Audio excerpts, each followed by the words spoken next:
我小时候，村子里的老树下一直有个传说，那个老树据说已经有几百年的历史了，树干粗壮，枝繁叶茂，几乎覆盖了整个村子。每到夜晚，月光透过树叶的缝隙洒在地面上，形成斑驳的影子，仿佛有无数的眼睛在暗中窥视。村子里的老人们都说，那棵老树下面住着一个鬼魂，是个小女孩，因为意外去世，所以一直没能离开。她会在特定的夜晚出现，寻找她的玩伴。而我小时候因为调皮，总是不听大人的话，偏要去那棵老树下探险。有一天晚上，月光格外明亮，我瞒着父母，偷偷地跑到了老树下。周围一片寂静，只有风吹过树叶的声音。我四处张望，突然一个身影从树后闪了出来，我吓得差点叫出声来，但仔细一看，那竟然是一个小女孩，和我差不多大，脸色苍白，眼睛却异常明亮。你是谁？我壮着胆子问道。小女孩没有回答，只是微笑着向我伸出了手。她的笑容很纯真，但我却感到一种说不出的寒意。我犹豫了一下，但还是被她吸引，慢慢地走了过去。突然一阵冷风吹过，我猛地清醒过来，发现自己竟然站在了一个坟头前。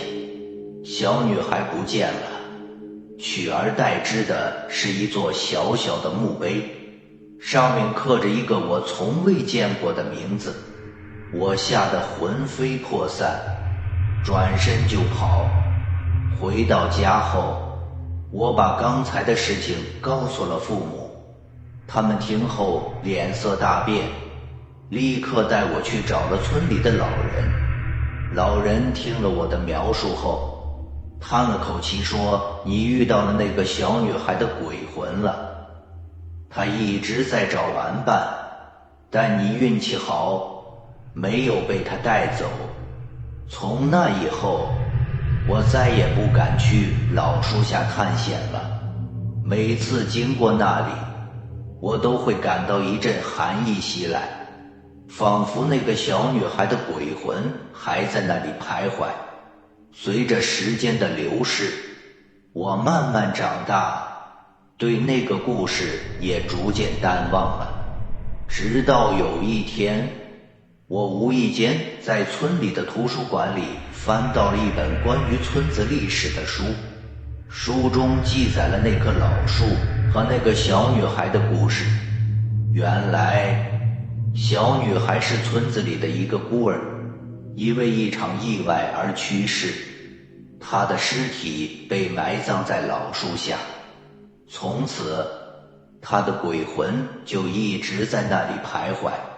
看完书后，我不禁感慨万千，那个小女孩的鬼魂或许已经不存在了，但她的故事却一直在村子里流传着，成为了一种传说。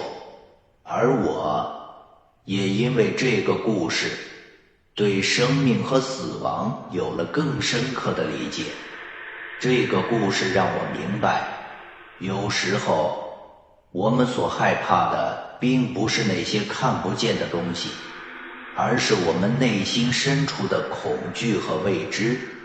只有勇敢地面对它们，才能真正地克服它们。而那个小女孩的鬼魂，也成为了我童年记忆中一段难忘的经历。